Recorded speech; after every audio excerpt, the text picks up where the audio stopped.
it would never have entered his head to tell me them. He that is not used to speak to any one of us. Well then, let us not lie under the wrath of God, but be obedient unto him. Nay, indeed, but if a raven by its croaking bears thee any sign, it is not the raven, but God that sends the sign through the raven. And if he signifies anything to thee through human voice, will he not cause the man to say these words to thee, that thou mayest know the power of the divine? How he sends a sign to some in one way, and to others in another, and on the greatest and highest matters of all signifies his will through the noblest messenger. What else does the poet mean? I spake unto him erst myself, and sent Hermes in the shining, one to check and warn him, the husband not to slay, nor woo the wife. In the same way, my friend Heraclitus, who had a trifling suit about a petty farm at Rhodes, showed the judges that his cause was just, and then at the finish cried, I will not entreat you, nor do I care what sentence you pass. It is you who are on your trial, not I. And so he ended the case. As for us, we behave like a herd of deer. When they flee from the huntsman's feathers in affright, which way do they turn? What haven of safety do they make for? Why, they rush upon the nets, and thus they perish by confounding what they should fear with that wherein no danger lies. Not death or pain is to be feared, but the fear of death or pain. Well said the poet, therefore, death has no terror, only a death of shame. How is it then that certain external things are said to be natural, and others contrary to nature? Why, just as it might be said if we stood alone and apart from others, a foot, for instance, I will allow it is natural should be clean, but if you take it as a foot, and as a thing which does not stand by itself, it will beseem it, if need be, to walk in the mud, to tread on thorns, and sometimes even to be cut off for the benefit of the whole body. Else it is no longer a foot. In some such way we should conceive of ourselves also. What art thou, a man? Looked at as standing by thyself and separate, it is natural for thee in health and wealth long to live. But looked at as a man, and only as a part of a whole, it is for that whole's sake that thou shouldst at one time fall sick, at another brave the perils of the sea again, know the meaning of want, and perhaps die an early death. Why then repine? Knowest thou not that as the foot is no more a foot if detached from the body, so thou in like case art no longer a man? For what is a man? A part of a city, first of the city of gods and of men, next of that which ranks nearest it, a miniature of the universal city.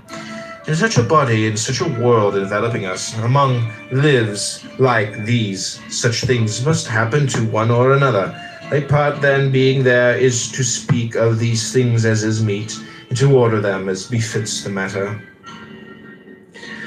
That was a good reply which Diogenes made to a man who asked him for letters of recommendation. That you are a man, he will know when he sees you, whether a good or a bad one. He will know if he has any skill in discerning the good and the bad. But if he has none, he will never know, though I write to him 1,000 times. It is as though a piece of silver money desired to be recommended to some one to be tested. If the man be a good judge of silver, he will know the coin will tell its own tale.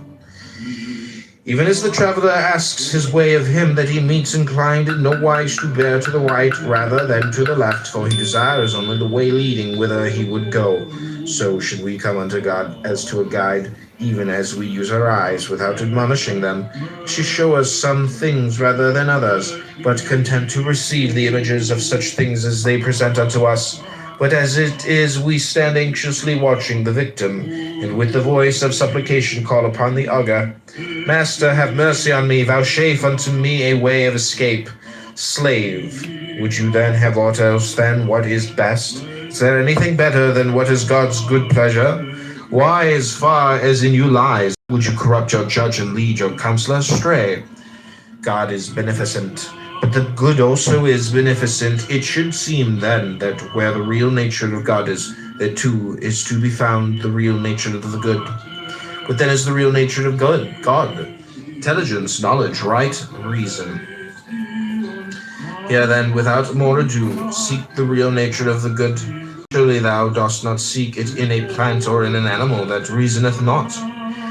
Seek then the real nature of the good in that without whose presence thou wilt not admit the good to exist in aught else. What then? Are not these other things also works of God? They are, but not preferred to honor, nor are they portions of God. But thou art a thing preferred to honor, thou art thyself a fragment torn from God. Thou hast a portion of him within thyself. How is it then that thou dost not know thy high descent, dost not know whence thou comest? Dost not know whence thou comest? When thou eatest, wilt thou not remember who thou art that eatest, and whom thou feedest? In intercourse, in exercise, in discussion, knowest thou not that it is a God whom thou feedest, a God whom thou exercisest, a God whom thou bearest about with thee, O miserable? And thou perceivest it not. Thinkest thou that I speak of a God of silver or gold that is without thee? Nay, thou bearest him within thee, all unconscious of polluting him with thoughts impure and unclean deeds, were an image of God present. Thou wouldst not dare to act as thou dost. Yet when God himself is present within thee, beholding and hearing all, thou dost not blush to think that such thoughts and do such deeds. O thou that art insensible of thine own nature, and liest under the wrath of God, why then are we afraid when we send a young man from the schools into active life, lest he should indulge his appetites intemperately, lest he should debase himself by ragged clothing, or be puffed up by fine raiment? Knowest he not the God within him? Knowest he not with whom he is starting on his way? Have we patience to hear him say to us, Would I had thee within me? Hast thou not God where thou art, and having him dost thou still seek for any other? Would he tell thee aught what else than these things? Why wert thou a statue of Phidias, an Athena, or a Zeus? Thou wouldst bethink thee both of thyself and thine artificer. And hadst thou any sense, thou wouldst strive to do no dishonor to thyself or him that fashioned thee, nor appear to beholders in unbefitting guise. But now, because God is thy maker, is that why thou carest not of what sort thou shalt know thyself to be. Yet how different the artists and their workmanship. What human artist's work, for example, has in the faculties that are displayed in fashioning it. Is it aught but marble, bronze, gold, or ivory? Nay, when the Athena of Phidias has put forth her hand and received therein a victory, in that attitude she stands for evermore. But God's works move and breathe, they use and judge the things of sense, the workmanship of such an artist. Wilt thou dishonor him? Aye, when he not only fashioned thee, but placed thee like a ward in the care and guardianship of thyself alone, wilt thou not only forget this, but also do dishonor to what is committed to thy care? If God had entrusted thee with an orphan, wouldst thou have thus neglected him? He hath delivered thee to thine own care, saying, I had none more faithful than myself. Keep this man for me, such as nature hath made him, modest, faithful, high-minded, a stranger to fear, to passion, to perturbation. Such will I show myself to you all, what exempt from sickness also, from age, from death. Nay, but accepting sickness, accepting death as becomes a god. No labor, according to Diogenes, is good, but that which aims at producing courage and strength of soul rather than of body. A guide on finding a man who has lost his way brings him back to the right path. He does not mock and jeer at him and then take himself off. You also must show the unlearned man the truth, and you will see that he will follow, but so long as you do not show it to him. You should not mock, but rather feel your own incapacity.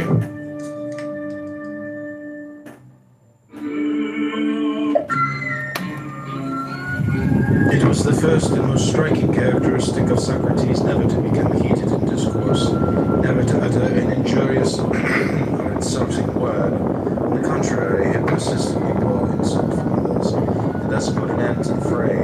If you care to know the extent of his power in this direction, read Xenophon's Banquet, and you will see how many quarrels he put an end to. That is why the poets are right in so highly commending this faculty. Quickly and wisely, with all, even bitter feuds, would he settle.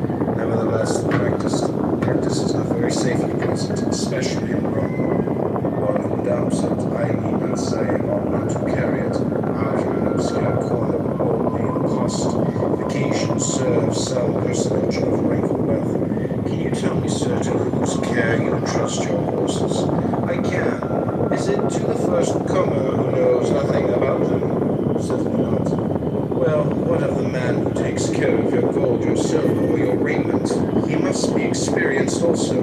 And your body? Have you ever considered about entrusting it to anyone's care? Of course I have. And no doubt a person of experience is a trainer, a physician, surely. Are these things the best you possess, or have you anything more precious? What can you mean? I mean that which employs thee, which weighs all things, which takes counsel and resolve. Oh, you mean the soul. You take me rightly, I do mean the soul. By heaven, I held that far more precious than all else I possess. Can you show me then what care you bestow on the soul? For it can scarcely be thought that a man of your wisdom and consideration in the city would suffer your most precious possession to go to ruin through carelessness and neglect. Certainly not.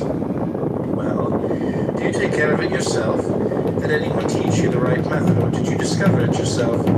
Now here comes the danger. First, the great man may answer, why? What is it that to you, my good fellow? Are you my master? And then, if you persist in troubling him, may raise his hand to strike you.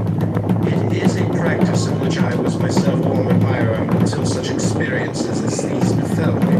When a youth was giving himself airs in the theatre and saying, I am wise, for I have conversed with many wise men, Epictetus replied, I too have conversed with many rich men, yet I am not rich. We see that a carpenter becomes a carpenter by learning certain things, like that of a pilot, by learning certain things becomes a pilot. Possibly also in the present case, the mere desire to be wise and good is not enough. It is necessary to learn certain things. Is that the object of our search? The philosophers would have us first learn that there is a God, and that his providence directs the universe further, and to hide from him not only one's acts, but even one's thoughts and intentions is impossible. Secondly, what the nature of God is, whatever the nature is discovered to be, the man needs his might may enlighten to him. If the divine is faithful, he also must be faithful. If free, he also must be free. If beneficent, he also must be beneficent. If magnanimous, he also must be magnanimous. Thus, as an imitator of God, must he follow him in every deed and word. If I show you that you lack just what is most important and necessary to happiness, that hitherto your attention has been bestowed on everything rather than that which claims it most, and to crown all that you know neither what God nor man is, neither what God nor evil is, why? That you are ignorant of everything else, and perhaps you may bear to be told, but to hear that you know nothing of yourself. How could you submit to that? How could you stand your ground and suffer that to be proved? Clearly not at all. You instantly turn away in wrath. Yet what harm have I done you? Unless indeed the mayor harms the ill-favored man by showing him to himself just as he is, unless the physician can be thought to insult his patient.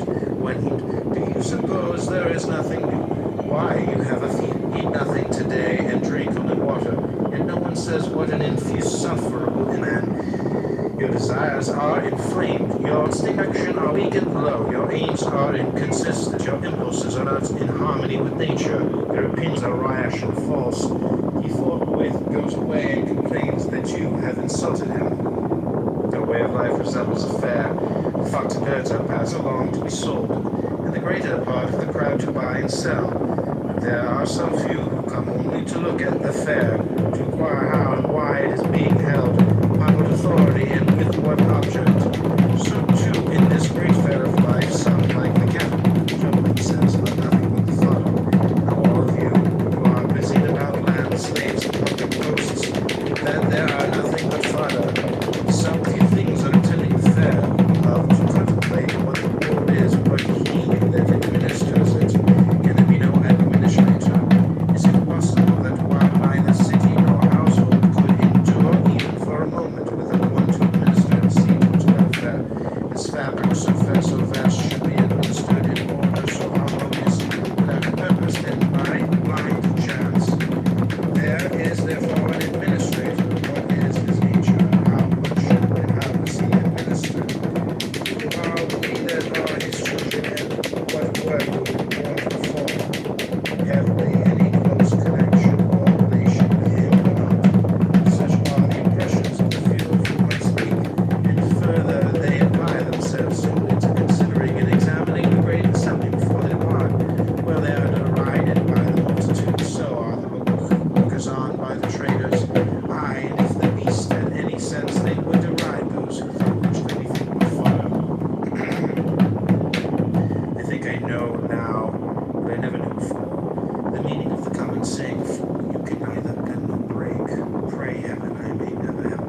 is nothing more intractable. My resolve is fixed. Why, so madmen say too, but the more firmly they believe in their delusions, the more they stand in need of treatment. Oh, when shall I see Athens and its Acropolis again? Miserable man, art thou not contented with daily sights that meet thine eyes? Canst thou behold aught greater or nobler than the sun, moon, and stars, than the outspread earth and sea? If indeed thou apprehendest him who administers the universe, if thou bearest him about within thee, canst thou still hanker after mere fragments of stone and fine rock? When thou art about to bid farewell to the sun and moon itself, wilt thou sit down and cry like a child? Why, what didst thou hear? What didst thou learn? Why didst thou write thyself down a philosopher when thou mightest have written what was the fact, namely, I have made one or two companions.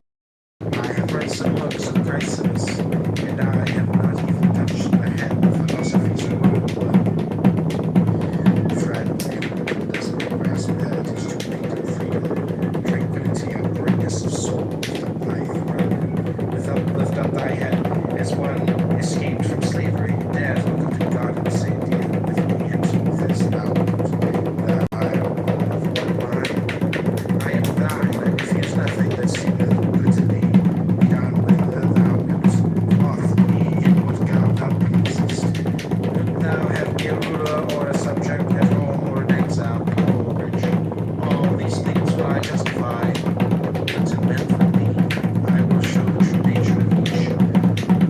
Would Hercules have been had he lorded at home?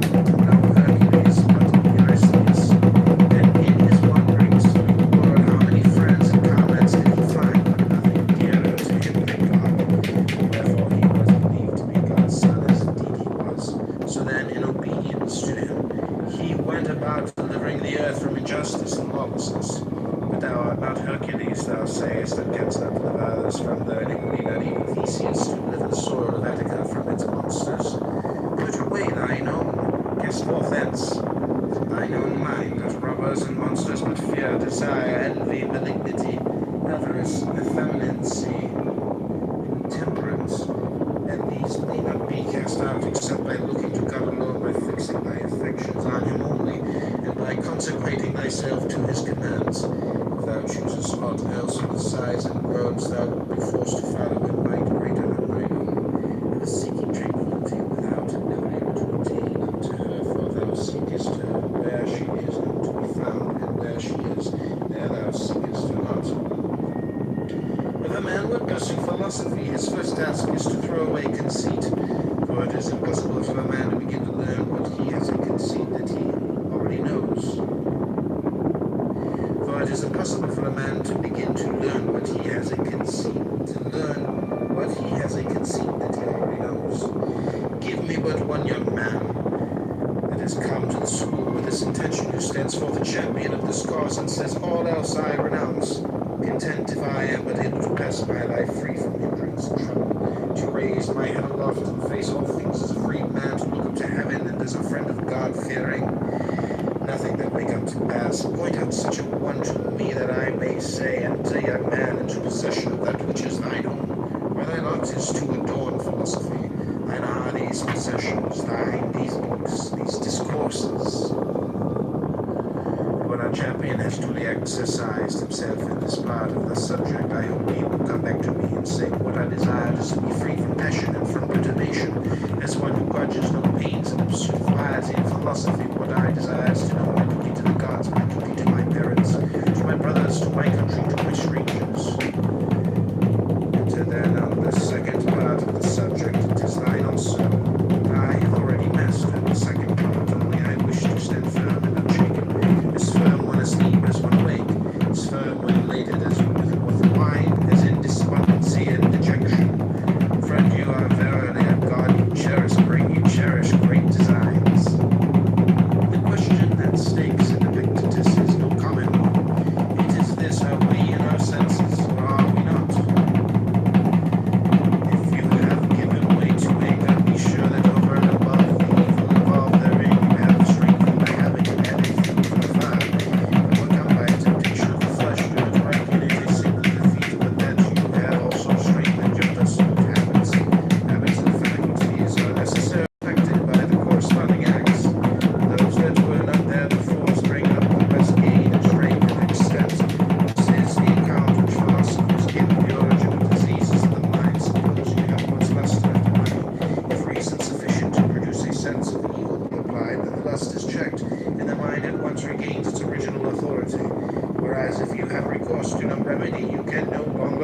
its return. On the contrary, the next time it is excited by the corresponding object, the flame of desire leaps up more quickly than before. The frequent repetition of the mind in the long run becomes callous, and thus this mental disease produces confirmed avarice. One who has had fever, even when it has left him, is not in the same condition of health as before,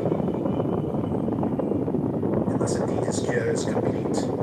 Something of the same sort is true also of diseases of the mind. Behind there remains a legacy of traces and of blisters, and unless these are effectually erased, subsequent blows on the same spot will produce no longer mere blisters, but sores. If you do not wish to be prone to anger, do not feed the habit. Give it nothing which may tend to its increase. At first keep quiet and count the days when you were not angry. You used to be angry every day, and then every other day, next every 2, next every 3 days. And if you succeed in passing 30 days, sacrifice to the gods of thanksgiving. How then may this be attained? Resolve now, if never before, to prove thyself to thyself. Resolve to show thyself fair in God's sight. Long to be pure with thine own pure self and God. That is the true athlete that trains himself to resist such outward impressions as these. Stay, wretched man, suffer not thyself to be carried away. Great is the combat, divine the task. You are fighting for kingship, for liberty, for happiness, for tranquility. Remember God, call upon him to aid thee, like a comrade that stands beside thee in the fight. Who then is a Stoic, in the sense that we call it a statue of Phidias, which is modeled after that master's art. Show me a man in this sense modeled after the doctrines that are ever upon his lips. Show me a man that is sick and happy in danger, and happy on his deathbed, and happy in exile, and happy in evil report, and happy. Show me him, I ask again, so help me heaven, I long to see one Stoic. Nay, if you cannot show me one fully modeled, let me at least see one in whom the process is at work, one whose bent is in that direction. Do me that favor, grudge it not to an old man to behold a sight that he has never yet beheld. Think you I wish to see the Zeus or Athena of Phidias, bedecked with gold and ivory? Nay, show me one of you a human soul, desiring to be of one mind with God, no more to lay blame on him or man, to suffer nothing, to disappoint nothing, to cross him, to yield neither to anger, envy nor jealousy. In a word, why disguise the matter? One that from a man would fain become a god, one that while still imprisoned in this dead body makes fellowship with God his aim. Show me him. I cannot. Then why mock yourselves to look others? Why stalk without tripped out in other men's attire, thieves and robbers that you are, names and things to which you can show no title?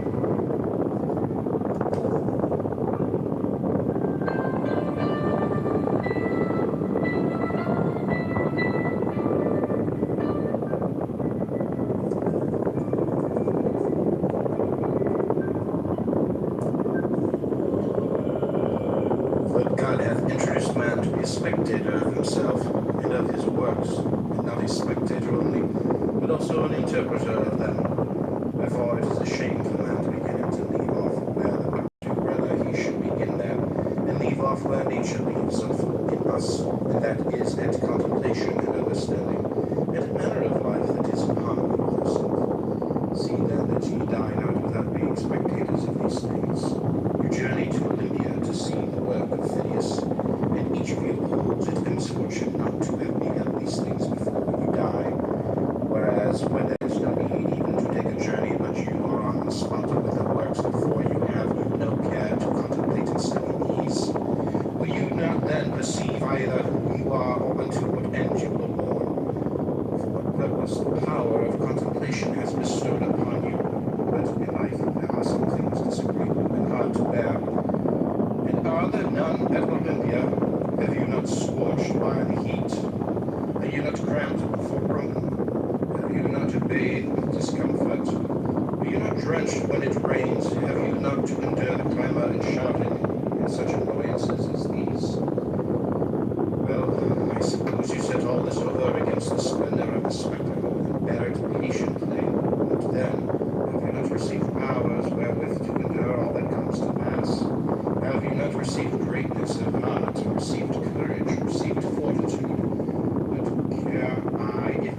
pass among men. Shall kinship with Caesar or any other of the great at Rome be enough to hedge men around with safety and consideration, without a thought of apprehension, now to have God for our Maker, and Father, the kinsman, shall not this set us free from sorrows and fears? I do not think that an old fellow like me need have been sitting here to try and prevent your entertaining object notions of yourselves, talking of yourselves in an abject and ignoble way, but to prevent there being by chance among you any such young men as, to recognizing the kindred of the gods, and the bondage and the chains of the body and its manifold necessities, should desire to cast them off as burdens to Christ the Lord, and depart to their true kindred. This is the struggle in which your master and teacher, were he worthy of name, should be engaged. You would come to me and say, Epictetus, we can no longer endure being chained to this wretched body, giving it food and drink and rest and purification. Why, and for its sake's forced to be subservient to this man, and that are not these things indifferent and nothing to us? Is it not true that death is no evil? Are we not in a manner kinsmen of the gods, and have we not come from them? Let us depart thither whence we came. Let us be freed from these chains that confine and press us down. Here are thieves and robbers and tribunals, and they that are called tyrants, who deem that they have after a fashion power over us, because of the miserable body and what pertains to it. Let us show them that they have power over none. And to this I reply, friends, wait for God. When he gives the signal and releases you from this service, then depart to him. But for the present, endure to well in the place wherein he hath assigned you your post. Short indeed is the time of your habitation therein, and easy to those that are thus minded. What tyrant, what robber, what tribunals have any terrors for those who thus esteem the body and all that belong to it as of no account? Stay, depart not rashly hence. Something like that is what should pass between a teacher and ingenious youths, as it is what does pass. The teacher is a lifeless body, and you are lifeless bodies yourselves. When you have had enough to eat today, you sit down and weep about tomorrow's food. Slave, if you have it, well and good. If not, you will depart. The door is open by lament. What further room is there for tears? What further occasion for flattery? Why should one envy another? Why should you stand in awe of them that have much or are placed in power, especially if they be at all so strong or passionate? Why, what should they do to us? What they can do we will not regard. What does concern us that they cannot do? Then shall still one that is thus minded. Seeing this then, and noting well the faculties which you have, you should say, so now, O God, we trow that thou wilt, though I have means and powers given me by thee to acquit myself with honor, whatever comes to pass. No, but there you sit trembling for fear certain things should come to pass, and moaning and groaning and lamenting over what does come to pass, and then you upbraid the gods. Such meanness of spirit can have but one result in piety. Yet God has not only given us these faculties by means of which we may bear everything that comes to pass without being crushed or oppressed thereby, but like a good king and father,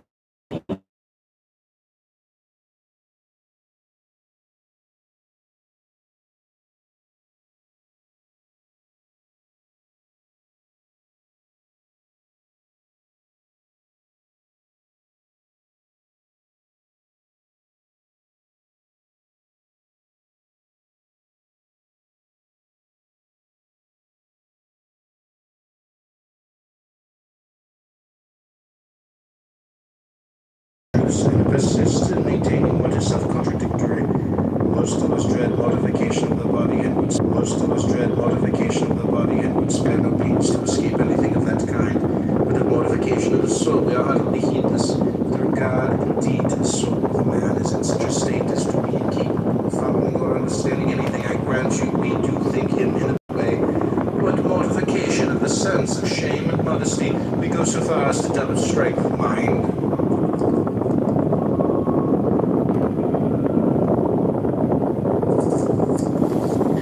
If we were as intent upon our own business as the old fellows at Rome are upon what interests them, we too might perhaps accomplish something. I know a man older than I am now, superintendent of the corn market at Rome, and I remember when he passed through this place on his way back from exile with an account he gave me of his former life. To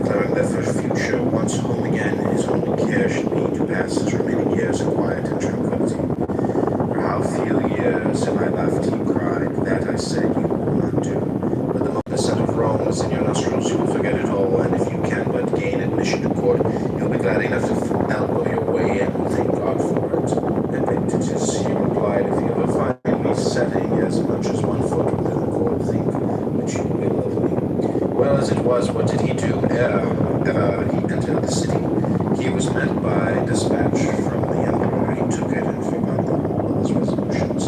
From that moment he has been piling one thing upon another. I should like to be beside him to remind him of what he said when passing this way, and to add how much better a prophet I am than you.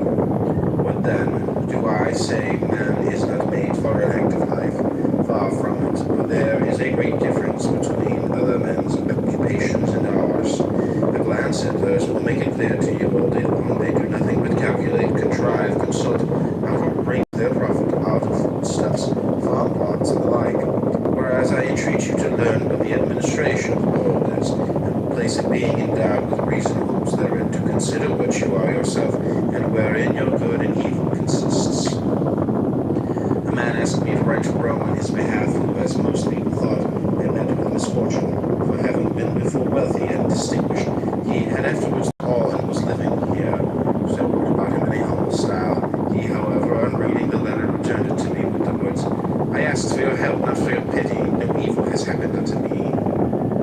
True instruction is this, to learn to wish that each thing should come to pass as it does. And how does it come to pass? As the disposer has disposed it. Now he has disposed that there should be summer and winter, plenty and dearth, vice and virtue, all such opposites for the harmony of the whole. Have this thought ever present with thee, when thou losest any other good thing, what thou gainest in its stead. And if this be the more precious, say not, I have suffered loss. Concerning the gods, there are who deny the very existence of the Godhead. Others say that it exists, but neither bestows nor concerns itself, nor has forethought for anything. Third party attribute to it existence and forethought, but only for great and heavenly matters, not for anything that is on earth.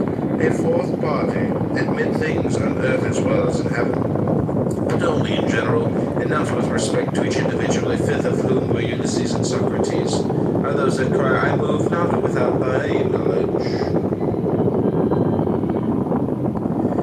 Considering all these things, the good and true man submits his judgment to him that administers the universe, even as good citizens, to the law of the state. And he that is being instructed should come thus minded, how may I in all things follow the gods, and how may I satisfied with the divine administration, and how may I become free, for he is free, for whom all things come to pass, according to his will, and whom none can hinder. What then is freedom? Madness? God forbid, for madness and freedom exist not together. And I wish all that I desire to come to pass, and in the manner that I desire. You are mad, you are beside yourself. Know you not that freedom is a glorious thing and of great worth?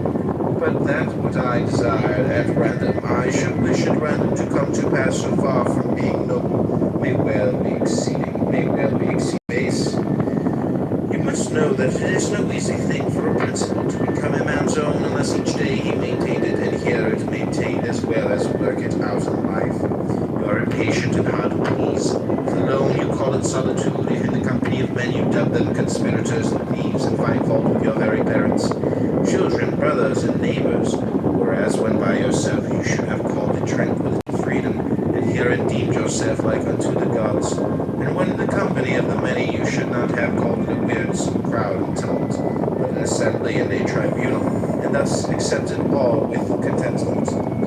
What then is the chastisement of those who accept it? Not to be as they are. Is any discontented with being alone? Let him be in solitude. Is any discontented with his parents? Let him be a bad son and lament. Is any discontented with his children? Let him be a bad father. Throw him into prison. With prison, where he is already, for he is there against his will. And wherever a man is against his will, there to him is a prison. Thus Socrates was not in prison, since he was there with his own consent. Knowing thou what spec thou art in comparison with the universe, that is, with respect to the body, since with respect to reason thou art not inferior to the gods, no less than they. For the greatness of reason is not measured by length or height, but by the resolves of the mind. Place then thy happiness in that wherein thou art equal to the gods. Asked how a man might eat acceptably to the gods, Epictetus replied, if when he eats he can be just, cheerful, equable, temperate, and orderly, can he not thus eat acceptably to the gods? But when you call for warm water and your slave does not answer, or when he enters brings it lukewarm, or is not even found to be in the house at all, then not to be vexed nor burst with anger, is not that acceptable to the gods? But how can one endure such people? Slave, will you not endure your own brother that has gone to his forefather, even as a son sprung from the same stock and of the same high descent as yourself? And if you are stationed in a high position, are you therefore forthwith to set up for a tyrant? Remember who you are and whom you are, that they are by nature your kinsmen, your brothers, the offspring of God. But I paid a price for them, not they for me. Do you see whither you are looking down to the earth, to the pie, to the pit, to those despicable laws of the dead, to the laws of the gods you do not look? When we are invited to a banquet, we take what is set before us, and were one to call upon his host to set fish upon the table or sweet things, he would be deemed absurd. If in a word we ask the gods for what they do not give, and that although they have given us so many things, asked how a man might convince himself that every single act of this was under the eye of God, Epictetus answered, do you not hold that all things are bound together in one? I do. Well, and do you not hold that things on earth and things in heaven are continuous and in unison with each other? I do, was the reply. Else how should the trees so regularly, as though by God's command, at his bidding flower, at his bidding send forth shoots, bear fruit and ripen it, at his bidding let it fall and shed their leaves, folded up upon themselves lie in quietness and rest? How else as the moon waxes and wanes as the sun approaches and recedes can it be that such vicissitude and alternation is seen in earthly things? If then all things that grow, nay, our own bodies are thus bound up with the whole, is it not this still true of the souls? And if our souls are bound up and in contact with God as being very parts and fragments plucked from himself, shall he not feel every...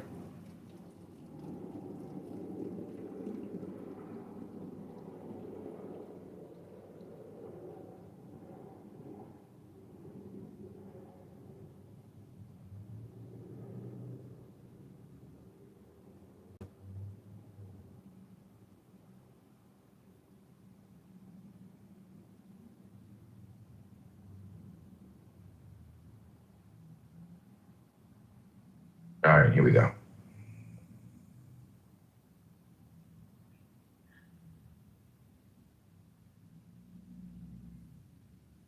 God as being very parts and fragments plucked from himself, shall he not feel every movement of theirs as though it were his own, and belonging to his own nature? But you say I cannot comprehend all this at once.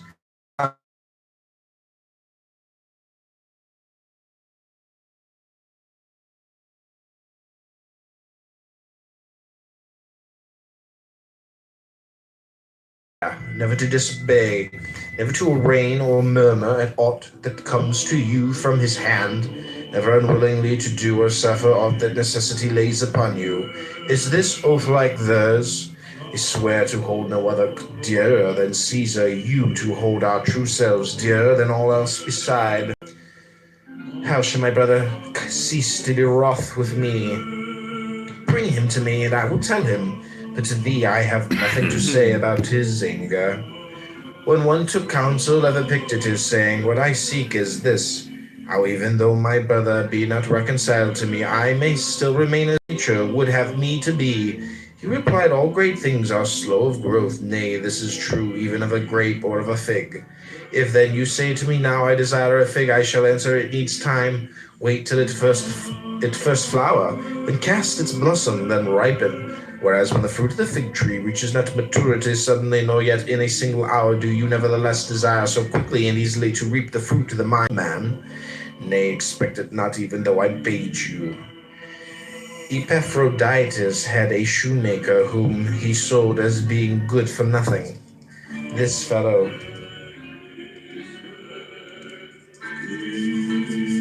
This fellow, by some accident, was afterwards purchased by one of Caesar's men, and became shoemaker to Caesar. You should have seen what respect Epaphroditus paid him then. How does the good Felicion kindly let me know?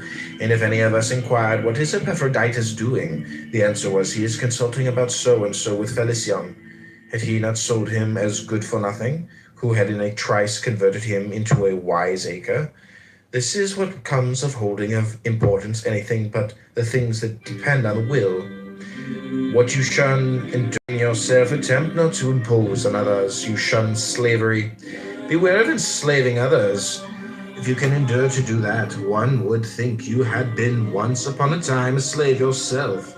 For vice has nothing in common with virtue, nor freedom with slavery. Has a man been raised to the tribuneship? Every one that he meets congratulates him. One kisses him on the eyes, another on the neck, while the slaves kiss his hands. He goes home to find torches burning. He is sent to the capital to sacrifice. Whoever sacrificed for having had right desires, for having conceived such inclinations as nature would have him. In truth, we thank the gods for that wherein we place our happiness. A man was talking to me today about the priesthood of Augustus. I said to him, let the thing go, my good sir. You will spend a great deal to no purpose. Well, but my name will be inserted in all the documents and contracts. Will you be standing there to tell those that read them, that is my name written there? And even though you could now be there in every case, what will you do when you are dead? At all events, my name will remain. Inscribe it on a stone, and it will remain just as well, and think beyond Nicopolis, what memory of you will there be.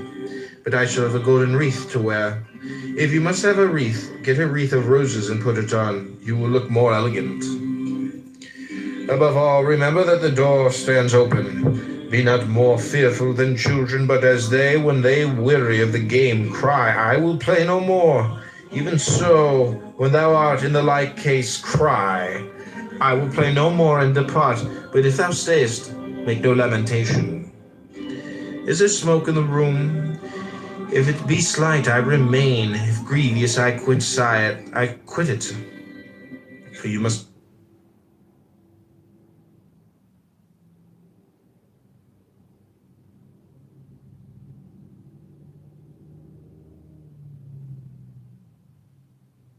Applications. The question is, should it be illegal for AI to take people's jobs? So I just did a little research.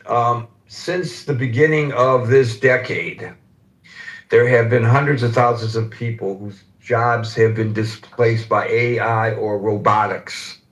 And this all started a long time before the robotic move. And of course, technology moves forward and it changes things and it changes the way we do things. But it's really been accelerated, people's jobs being taken by AI. We all know that. We even see actors worried about their voice work going away because AI can emulate their voices. Probably we're going to see newscasters, and we've already seen radio disc jockeys displaced by AI. We can all think of innumerable examples of